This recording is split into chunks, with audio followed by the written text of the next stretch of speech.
Welcome to the Tiny House Talk Show, a place where all things from inside and around the tiny house industry are discussed by tiny house professionals as well as accomplished and aspiring DIY tiny house builders.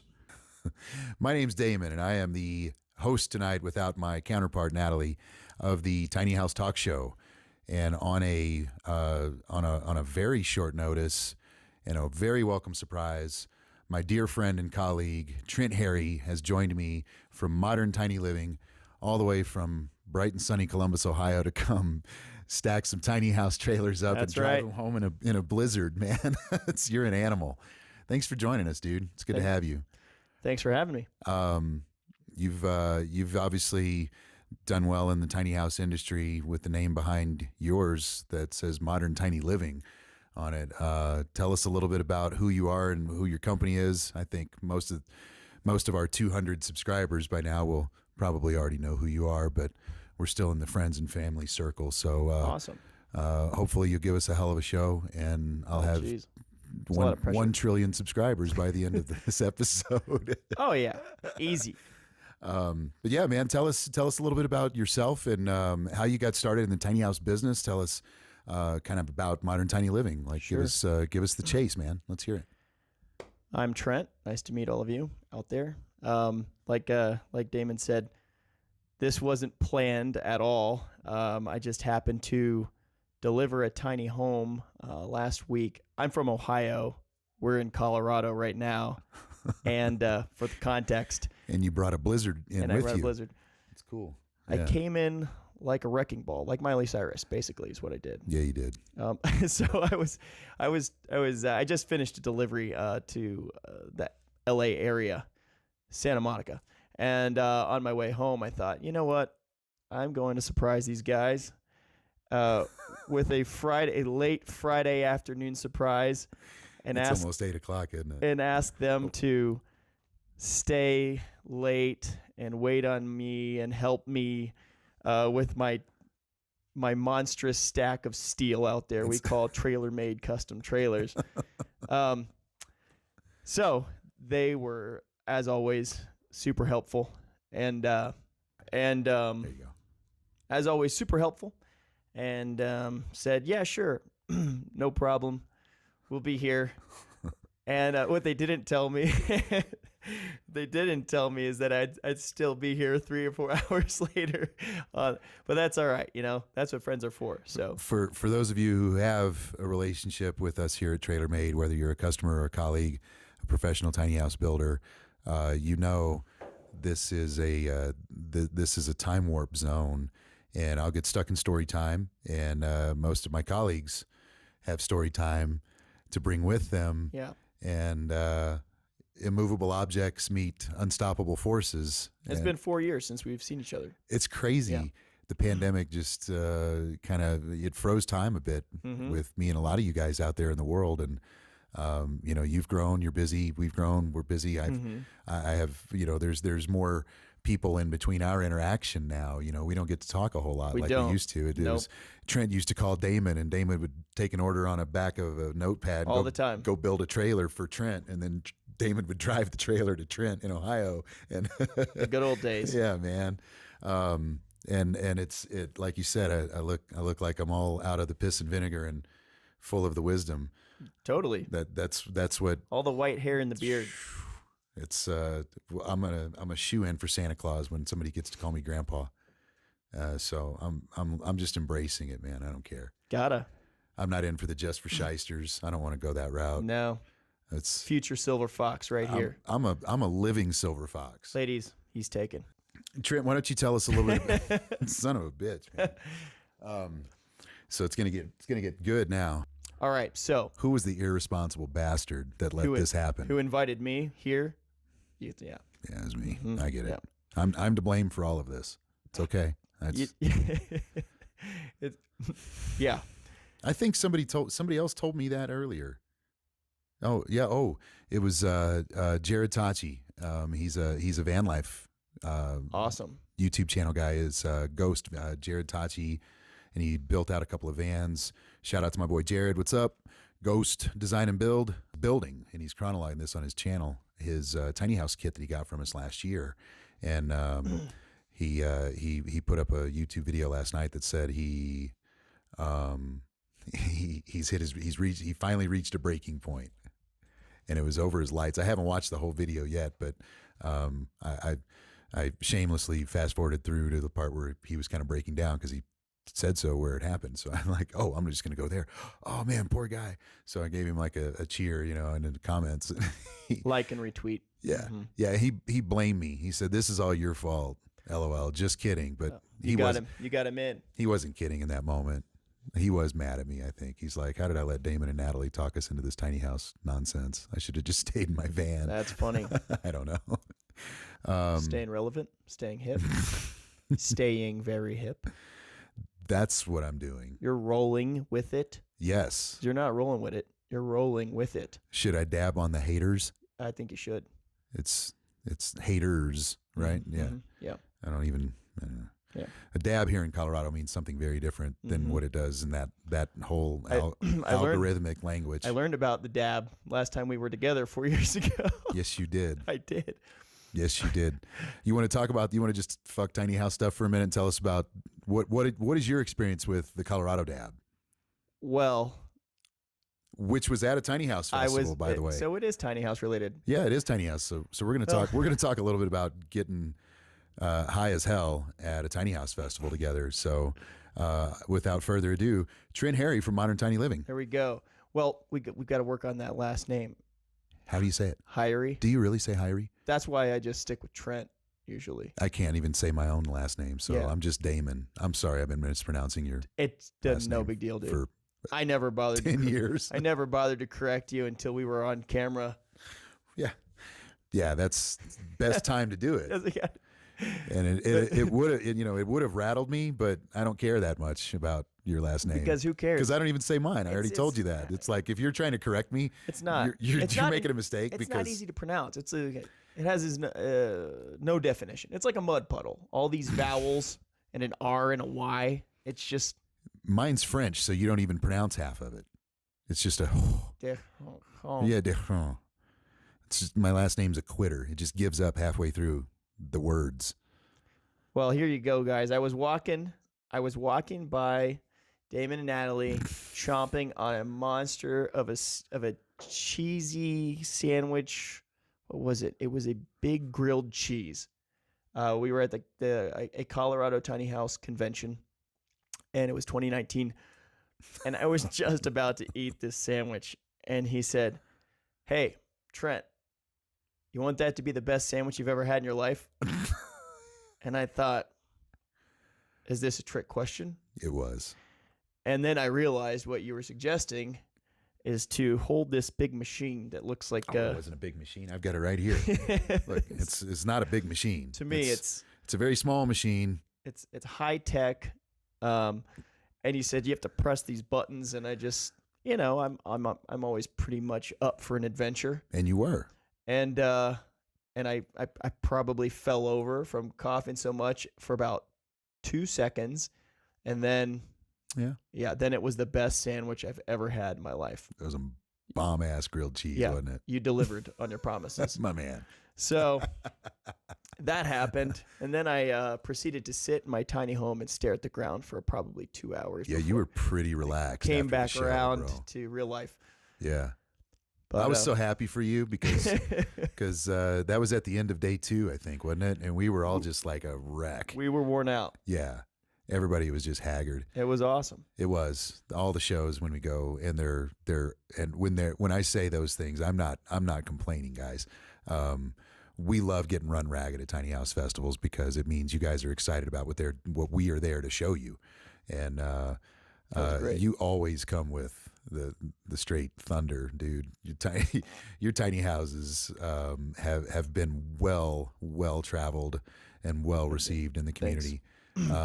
Tell us a little bit about what got you into that business in the first place. So I always jokingly say, "Oh, totally by accident." I don't know. That's if you look at that or life in general, it always looks like chaos. But I really think that we, are always sort of attracting where we want to go, whether or not we realize it. Mm-hmm. At the time, I was in banking. Strangely enough, I was a chem major in school, and in banking, not happy. But most of my 20s, I lived like a nomad. I mean, my life fit in a suitcase. Wow. And I was working with different companies, traveling a lot. And my friends called me a gypsy. And so that's what I loved. I loved to have not necessarily be on the move 24/7, Sure. but have the option to move. And that sense of freedom. And so, as I neared the age of 30 or sort of settled down and back at home in Columbus, Ohio, I was working at my desk job and, reluctantly pursuing a major career advancement at that company. And there were about 30 people going for this promotion. Wow. Competitive. And many, many interviews. It would have been a life-changing promotion for me in a lot of ways, and responsibility. I would have been so far down that road, there might not have been any turning back. But I felt like I had to because of the financial pressures of starting a new family. So I was just doing it against my will. But my heart really wanted to pursue entrepreneurship and go find my freedom. And I didn't know where or how. Okay. Now, I'd been following the tiny house movement since, probably maybe 2007 or 8, really, as a fan of the movie. I was just a fan. I wasn't even aware of it then. I was scrolling on Facebook one day, Mm-hmm. and a friend or family member tagged me in a post with a tiny home on it. And they said, "Oh my gosh, you gypsy, you would love this." And I looked at this house and I thought, man, that looks so cool. This is the coolest thing ever, yeah. And it's on wheels. And I thought, I need to get one of those. I never thought my livelihood and my career, and I never thought I would co-found what became the most famous tiny home company in the world, about 10 years later. But that's what happened. I always secretly was looking for a way to get away from the standard sort of path for most, I'd say, guys who are starting a family nowadays. There's more sort of an open mind for a man to stay at home and work. And Sure. A woman wants to go to work. But I was feeling pretty stuck. I was working really hard for this promotion that internally I really didn't want, but I felt like it's what I had to do. Yeah. So I just worked. And then at the final hour, there were 2 people left for this job, and I did not get it. Oh, and I was devastated. It was around Christmas that year, I think around Christmas of 2015 and moving into 16. And I remembered one of my best friends mentioning that he was thinking about starting a tiny home company. And I called him and I said, "Are you for real about that?" And he said, "Yeah." And I said, "Well, why didn't you call me?" He said, "Well, you're busy. You got this going. You got that going." Sure. And I said, "But what do you know about minimalism? I've been a minimalist since before it was a cool thing to say." I live in a suitcase. I live in a suitcase. Yeah. I have a suitcase and I live in it. And he said, "Well, let me think about it." And that's how I got into the tiny home industry. I came on board with the company in a very part-time role and a minority ownership role. And I handled phone calls. I started doing research. I started networking and emails. And I fitted in my evenings after I got home at around 6 p.m. And between, playing with my newborn child and working at my corporate gig, I would start learning about the industry. Mm-hmm. And at the time, it looked like all, like I said, happenstance. But in truth, I was really just coming back to what makes me happy, which is the opportunity for some sense of freedom. And the reason I was so excited about the possibility of making a living in this industry is because that's what tiny homes offer people. Yeah. Is what I always loved and valued above anything, above money, above comfort, above convenience, was the possibility of autonomy. Mm-hmm. And that's what drove me to the industry, and I think that's what attracts so many people, is the idea of, hey, I mean, right now the average mortgage is $400,000. Our I bet it's models higher. our models start at like $80K. Mm-hmm. And a lot of people like the idea of, hey, maybe I don't need to sign up for 10 more years of this job that I don't love. Sure. You know, maybe I can go work for half the pay doing something I do love and just reduce my cost of living. That's, man, you nailed it. I did 20 years in the car business. And if you know anything about direct sales, that's a grind. If you're successful at it, it pays well. And at that time, it afforded a pretty comfortable life for my family and I. But at what cost? Mm-hmm. That's what it ultimately came down to. And, you know, like year 15, 16, man, I'm really struggling to get up and go to work every day, you know, and I've never been that type. I'm not a sniffly stay-at-home guy, you know. Something's got to be falling off of my body to keep me, you know, from getting the job done generally. So you know, that's how we built our business, and that's how I ran other businesses when they paid me to do that. And I just hated the job. I got kind of trapped in the paycheck.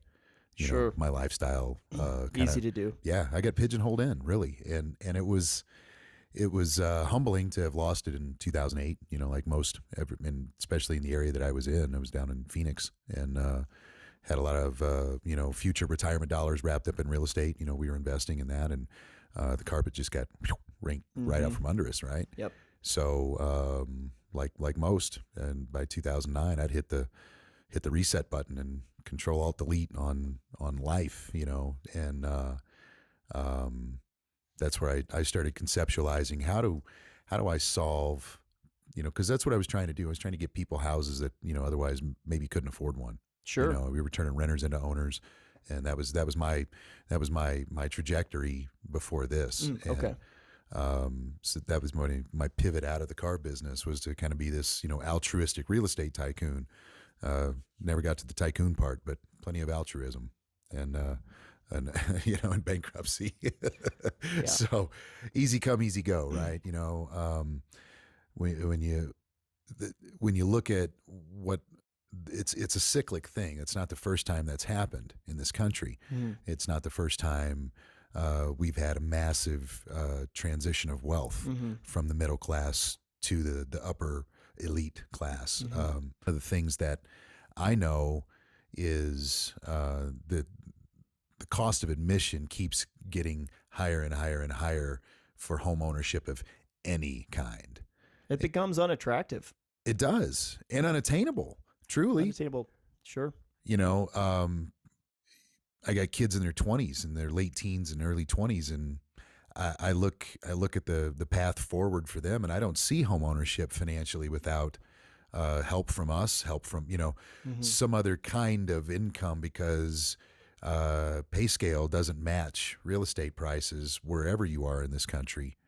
That's an endemic thing. You know, we've created that. We've made it near impossible for home ownership, where now almost, you know, traditional home ownership has become a thing that differentiates you from middle class to almost elite status. Now, if you can afford a home in today's real estate market, in this economy, and given the disparity between the wages and the real estate prices, it seems to make sense that people are going to start looking for less expensive home options at some point.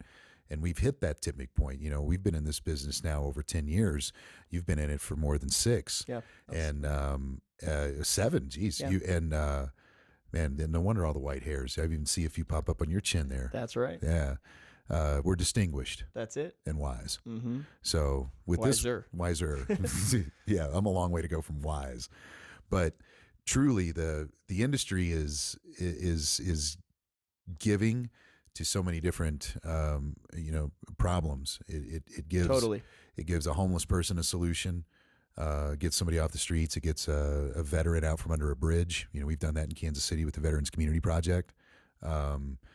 It gets mom and dad off the hook for 3 kids worth of student housing in or out of state. It's 15, 20 grand a year, probably. So amortize that over 15 years of paying for kids to go to school. That's $250,000 you're going to save. Yeah. You put them in a $60,000 or $70,000 tiny house that you and they built all in your backyard and have fun with it. That's awesome. If you don't have the handy skills, you call Trent. You said you had models that start in the 80s, yeah? Yep, 79. Right. So I'm pretty sure your $79,000 modern tiny is well suited for a college student. Sure. My best guess.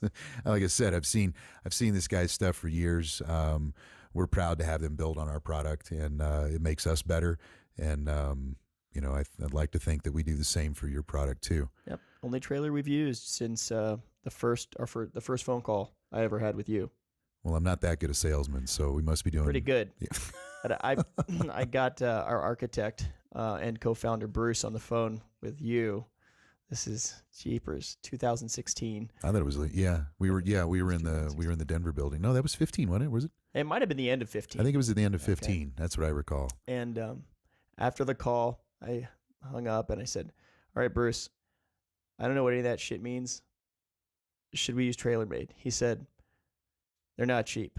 I said, "Okay." He said, "But he said all the right stuff. They make they make the best product."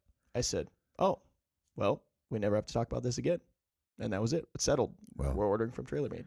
We started that day. And I'll be placing another order today, probably before I leave. So no, you won't. No. I'm going home. We're going to bed. You can come. Like I said, we can have a nightcap. You can stay over the night because you're still not. I don't see you driving through much of this. But actually, some of it blew over. It was an isolated blizzard. I don't think we got much out there. I'll go and I'll find out and I'll report back. Yeah. I'll bug your car. I'll just GPS your ass. So That's make it. sure if you stop at the gates on I-70, I'll be like, I told you. If it never moves, you come find me in the snow. I'll come pick you up and it'll be in the big tow truck. We'll get the Freightliner and hook you up to the front and drag you and everybody back. But that's how I got into the game. That's how I got into the industry.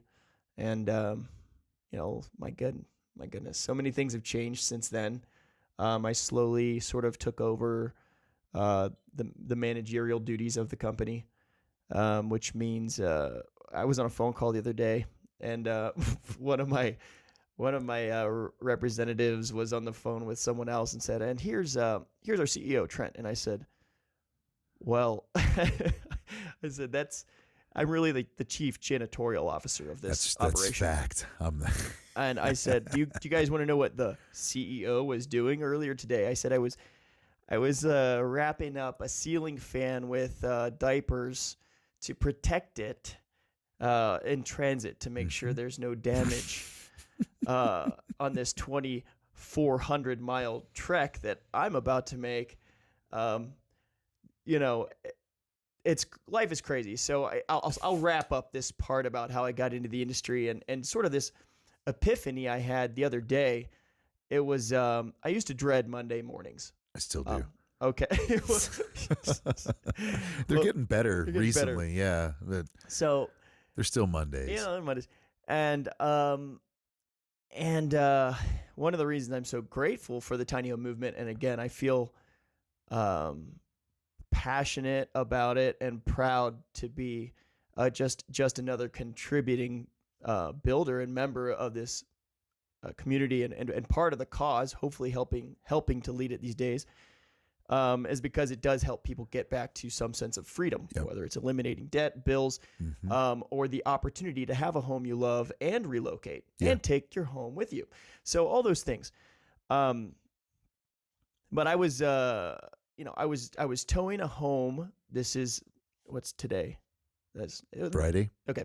So it was 23rd. Friday. It was like 4 days ago. Okay. And 24th. I looked up and I was going through the Santa Monica Mountains. It was just beautiful. It looked like a scene from Jurassic Park. Oh wow. Maybe that's because it just rained a lot in California and now they have some grass growing everywhere. I don't know.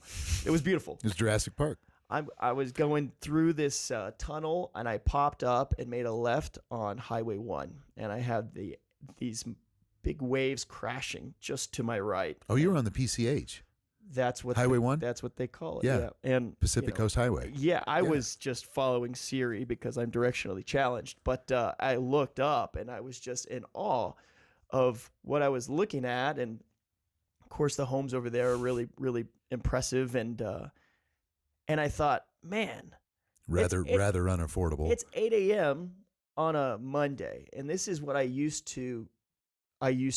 is when I used to get up and go do something somewhere that didn't lend to my freedom or any sense of freedom. And Right. today, I'm just delivering a tiny home to a client, and the previous 3 or 4 days, going through the mountains and climbing Flagstaff and surviving semi trucks and all that, with this 16,000 pound piece of art behind me. Right. Somebody's brand new home. Yeah. Yeah, a little stressful. Boy, they don't move as well as everybody would have you believe, right? They're not little campers. They're not terribly aerodynamic. They're not the most no, they're homes. They just happen to be on a steel chassis with tires. Yeah. So as I'm pulling in, I just think I'm so lucky and I'm so grateful and I'm so excited about the future of this industry. Yeah. And just possibilities. And a couple months ago, I was delivering a home to an older woman who I know, she pulled together her money just to get her down payment. And, we're putting her in her dream home. That's Then fantastic. this week, I was dropping one in a $9 million estate off of Sunset Boulevard via a crane. And where will I be next week? Who knows? Maybe talking to a corporation about their weird one-off build, or a developer about the future tiny home community that they want. And that'll be in a future episode when we wrap up to find out where will Trent be next. We'll check in with you and see where your next adventure takes you. That was it. Yeah, man. It's just exciting. I'm excited for all of us in the industry, and I'm excited for people who want to get into tiny homes to get into tiny homes. We talked about this before we started rolling. This is a bit of a transitional area, a pivotal time in the business where, when they were really popular, everybody got in the business and everybody was doing it. And you know what? I'm going to jump over here and I'm going to build a tiny house and see how it goes. And they're expensive to build. It's one of the things that I have to say over and over and over on the telephone, and I'm sure you do too, is if you're counting dollars per square foot on this, then the conversation's a non-starter, because you can't quantify, $2,500 square foot cost for a 16 or 18 foot kitchen. But that's kind of what that math could be. If you put some crazy high-end appliances in a galley style kitchen in a 22-foot tiny house, you could be a couple $1,000s a square foot to build that kitchen. So, it's kind of resetting the metric, isn't it? And resetting expectations. And I think we've kind of all gotten to that place now in this industry where we're done resetting all of those expectations. I'm not resetting expectations about how to frame a tiny house, right? More people than don't know that wood is a preferred medium to build tiny homes with. And you guys use that. You have very artisan, very crafty, built,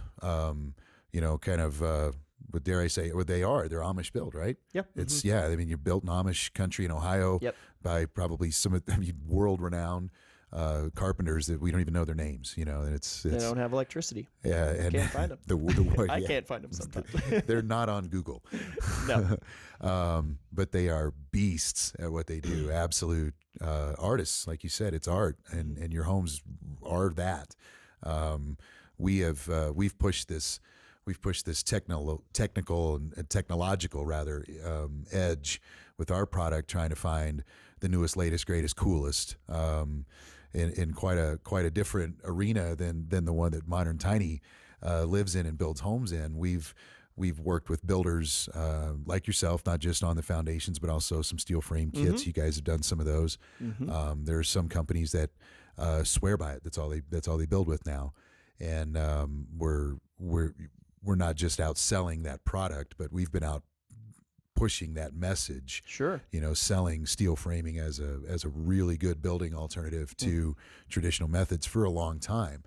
Because with ours, it's like IKEA furniture. You're going to dump it out on the floor, and you get the one little weird tool, and you start screwing it all together. And eventually, you have a house frame out of it. That's awesome. So that's been our kind of contribution to this business to make it more attainable, help legitimize it.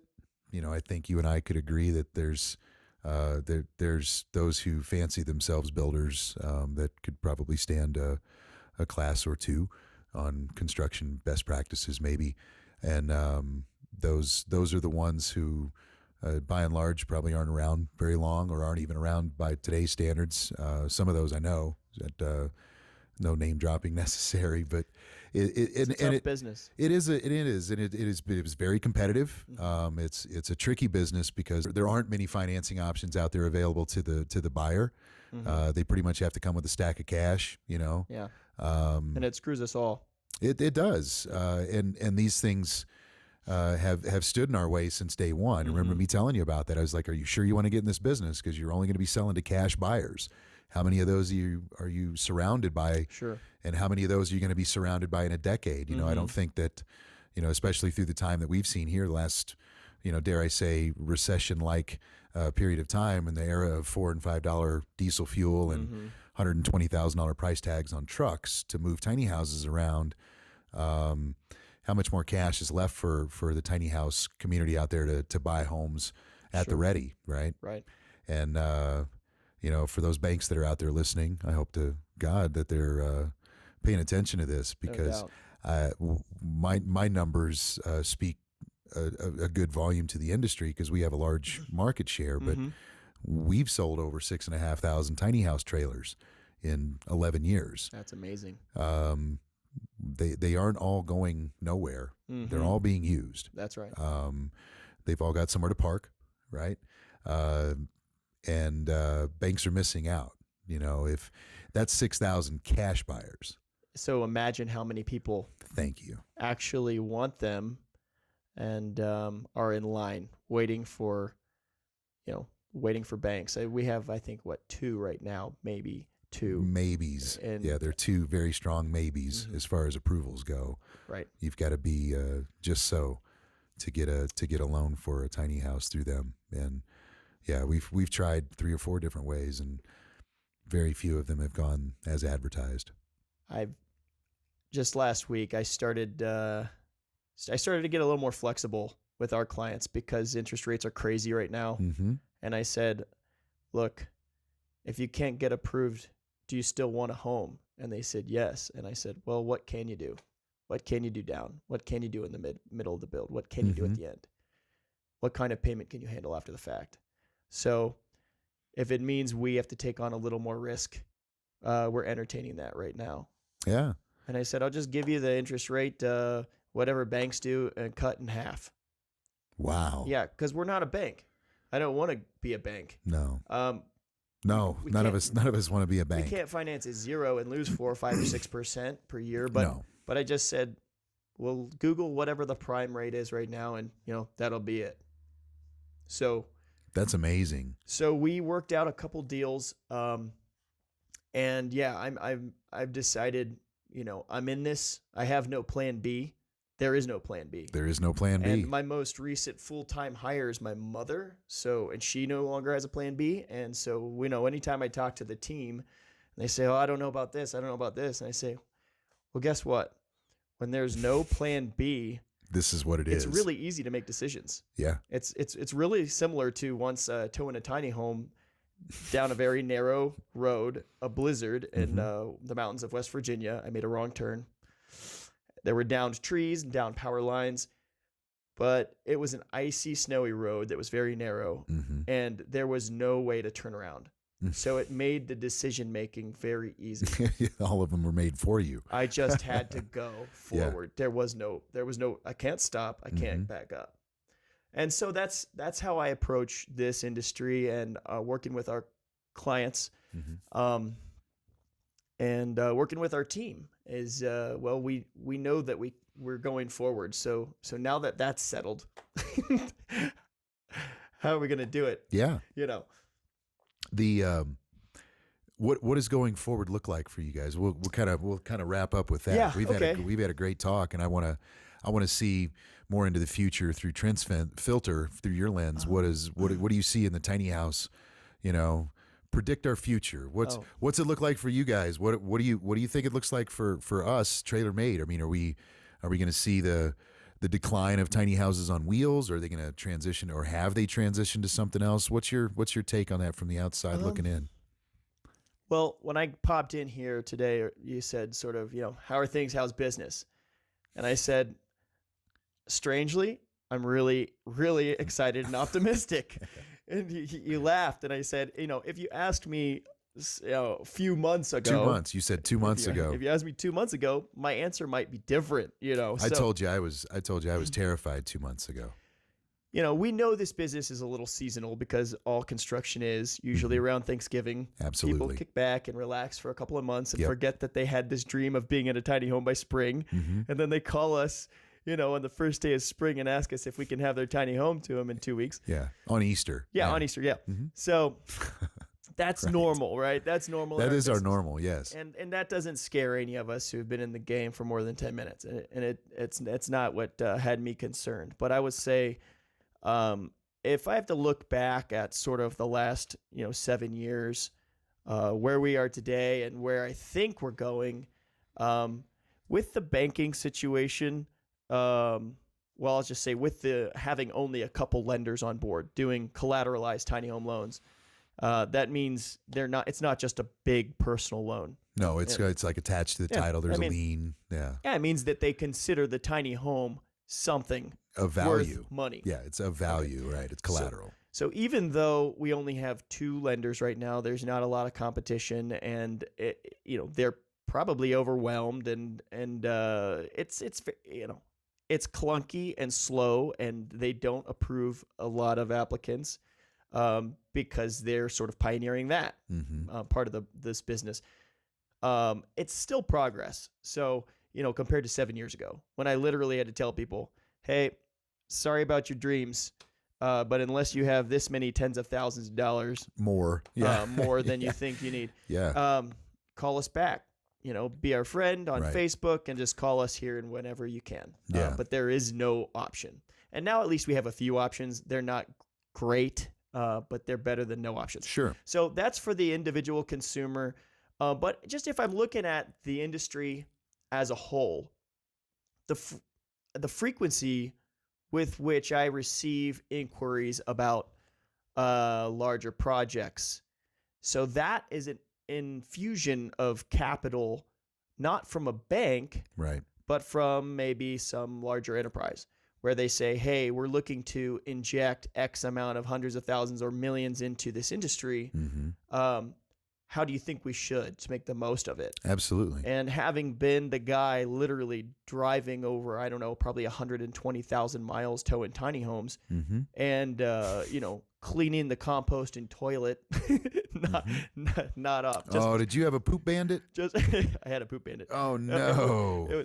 It was one of my builders, his kids, they see a toilet and they just take advantage of the opportunity. So coming from that and working with our clients and working and breaking my neck all the time to try and help people get into a tiny home that works for their dream as well as their budget and works for us. Going through that struggle for the last 7 years, when I hear somebody who represents a larger corporation come in and say, hey, look, we're entertaining the idea of X, Y, or Z. Yeah, that's really, really great news for us. It is. Us all, and including all the people at home who say, I'd love a tiny home, but I don't have this $20,000, $30,000 down payment, or I don't have a loan approval, or I don't have $90,000 to pull out of my home via a home equity line of credit. Yeah, I'm not starting to. These conversations that I've been having with larger enterprises like that for years now, that they kind of know that we're a bit of a nerve center of this industry, and they call and pick our brain. They're like, hey, what do you see? What's going on out there in the streets? What's your temperature check, and what do you think we should do? And we tell them that the business models are largely in tourism, if not in single family residency. When they talk about single family, the thing that I don't want to see happen, and it has happened and successfully, unfortunately. I know that sounds like an oxymoron, but unfortunately but successfully, tiny homes have been kind of turned into the new single wide mobile home park model. Yes, we definitely have seen that. Yeah. And you know, I'm speaking with a very well known tiny house, former tiny house dweller and influencer and content, Emily Gerd. She was a very, very regular appearance at all the festivals and things that when we were doing the show circuit quite heavily, trying to get our name out there. She really grew a following and a foundation. And I talked to her the other day and asked her, said, "Hey, would you like to come on the podcast?" She says, "Yeah, but we sold our tiny house a year ago or so." And I said, "Oh, it's what happened? What changed?" She says, "We got tired of living in a shitty mobile home park." Oh yeah, it's yeah. And I get that. That resonated with me, and because you do have some pretty limited options in towns and cities and municipalities. If you don't have something kind of cool and funky in a little gray area or off the radar, Right. Yeah, you're stuck in a KOA, you're stuck in a mobile home park, you're stuck in some rather unsavory places potentially sometimes. And that was a bit of a black eye in the business, I feel, the industry as a whole. Definitely. Nobody wants to buy, a beautiful home like yours and then go park it in an alley on Skid Row, because it's the only place they can hide it from the man, you know. Right. And in places that's kind of what they're stuck with. So to see the bigger places, the bigger enterprises now come in and start developing communities. It's awesome. Resorts, come try it before you buy it even. We've seen that model do very well. And come stay in a tiny house, and then you want to buy one of these tiny houses. You want to buy the tiny house you stayed in. We Casa. Shout out to my boys up there. The presence of the industry is gaining momentum in terms of real estate as an option. It is an option to traditional real estate, I guess is what I'm trying to say. And we've always known this, but the people, I guess, that matter more than Damon or Trent are now kind of getting wise to that, and they're calling us and going, "Hey, what do you know that we don't know?" Yeah, they're following the demand. And what does it look like if we throw some money at it? And big money. We're seeing like big money come in now and start to do some large scale projects and developments, and it is 2 or 3 months ago. I was like, man, am I seeing the writing on the wall? Is this kind of like, maybe it's time to paddle out and catch a new wave, and we'll start building something else that's cool, because tiny houses are they starting to sputter? But they're really not. No. There's this pent up demand for them, and there's a lack of availability because of the financing component. That's it. And the parking component. Yep. 2 huge hurdles, 2 huge barriers to entry that are both slowly but surely being addressed. Are they? Slowly, yes. Slowly, really slowly. How about the surely? Are we certain of that part? I'm not even. I don't see a lot of forward momentum myself. Now, I digress, because Colorado is. Sorry, Mom. We're going belly up. Damon said so on the podcast. No, I didn't. That's not what I said, Mom. What I said was evolution is key to survival. Get my resume out. Dust it off. Is she good? Is she good at resumes? Would she update mine too? Yeah, I need a LinkedIn. I don't know how to interview anymore. Yeah, I can't. Okay. I wouldn't know how. Okay, then we better just make this thing work. I guess tiny houses are here to stay for a while. Okay, it has to. Well, it was going to anyway, but what I was driving towards was the people with the ability to do lending, perhaps, hard money lending for sure. Say if they have a community that they've developed, and they're going to put it close to a large employer. And that large employer is maybe going to incentivize that community to give them first dibs on workforce housing, and make that maybe part of their compensation package when they come on board. That's a little bit of money that goes into the till for the community to help offset the costs and the tenant improvement and the, cutting roads, putting in infrastructure that you have to for any type of community with houses and people are going to inhabit. You have to have all of that stuff. And that shit is expensive, man. At any level, when you start dropping pipes in the ground and hooking them up to city or county systems, or even wells and cisterns, and it's all expensive because it's necessary. Mm-hmm. So I don't know which begets the other. Is it necessary, and that's what makes it expensive, or do we need some expense to be justified? But because here you can't capture rain, it's illegal. Mm-hmm. Because Colorado is most of the Midwest and most of the West Coast's water source.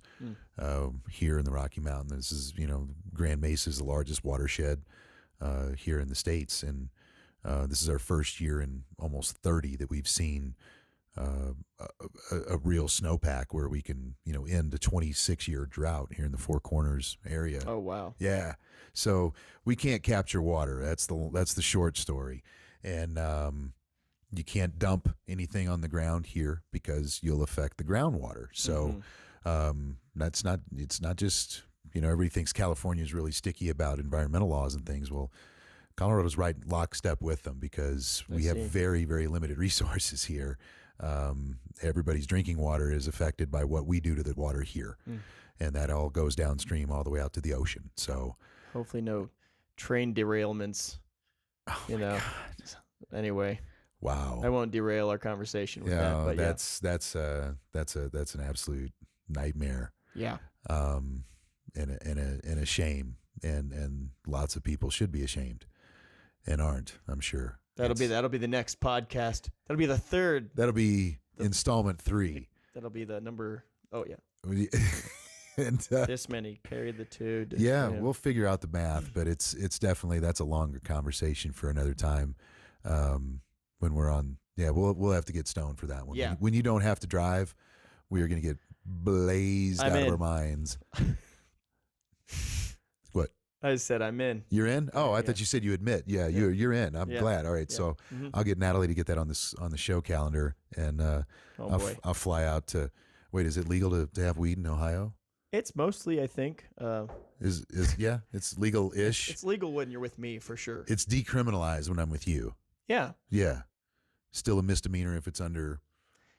No, I've still battle childhood asthma, so I can only get the the happy stuff out once every month or two. Me too. It'll be me too. It'll be a special occasion. I understand. I'll even it'll be a special occasion for both of us. I'll keep my albuterol inhaler right on hand. Well, man, it was. Let's get this done. It was great to talk with you. I'm always fascinated to spend time in a room talking with you because I don't have the slightest idea what's coming out of your face next. But I always enjoy it. I tried to forewarn you. You did, and you did it. You reeled it in so tight for this. I'm waiting for the after podcast, after party thing where we do episode 2, and because we were pretty rotten before we started filming, and I imagine we'll get pretty rotten again before you get in the truck and start driving until sunrise. Hey, it's been 4 years. We got a lot of stuff to catch up. A lot of catching up to do, man. Thanks for coming on the show. It was great to see you. Thanks for having me, brother. Keep killing it at Modern Tiny Living. You guys are absolute beasts. You're badasses. Thanks. It's fun to see our kids kind of grow up and outshine us. And you guys, man, you've been here half as long as we have, and you're doing the biggest things in the business that people talk about. So keep doing what you're doing. You're obviously doing it right. Thanks, brother. Just trying to contribute. Just want to be a good citizen. Hey, I mean, honestly, I always when I'm with the other guys at the shows and the conventions, and I always tell them, hey, we're all in this together. I mean, we're either gonna make it or we're not. Yeah. And we're too small to look at each other as the issue or the big competition. I'm like, trust me, there's no big competition.